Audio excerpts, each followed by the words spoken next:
Sim, e aí é justamente esse contexto histórico que a gente tem, né, social, que cria o quê? O que a gente chama de vieses inconscientes.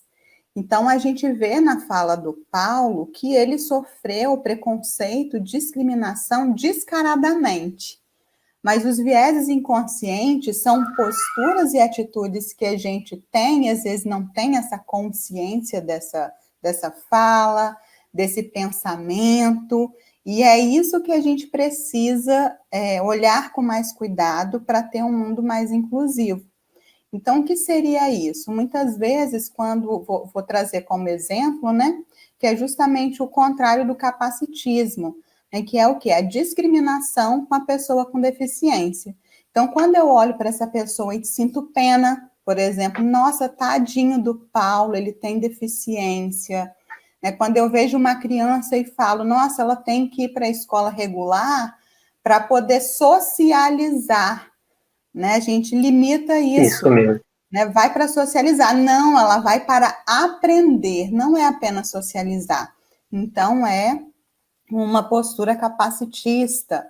Então, a gente tem vários exemplos de questões que a gente vê as pessoas comentando e elas não se dão conta, né, de que precisa mudar a postura, porque quanto mais esse tipo de atitude acontece, mais difícil vai ser a gente ser inclusivo de fato, né? Então, a própria dificuldade que a gente tem, né, quando o Paulo relata, é um colega me deu como referência para um cliente como aleijado, vai lá procurar um aleijado, né?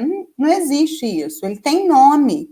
Né? No meu trabalho, por exemplo, eu escuto muitas pessoas falando assim, Cláudia, como é que eu chamo essa pessoa, né? Ah, ele é autista, como é que eu chamo? Ele tem nome. Então, a gente É precisa simples. entender quando a moça do vídeo, né, que a Sandra introduziu, diz assim, eu sou uma pessoa antes da deficiência. Então, quando a gente é pessoa é muita coisa. Então, a deficiência, ela não pode ser o ponto de destaque do indivíduo, sabe por quê? Todos nós temos limitações. Às vezes elas não são físicas, ou às vezes elas são cognitivas, são mais perceptíveis, mas todos nós, se a gente for avaliar, nós temos potencialidades e a gente também tem dificuldade. Só que o que naturalmente a gente olha? Para dificuldade. Então a gente precisa mudar essa postura e pensar na pessoa. Então, qual é a potência que essa pessoa tem?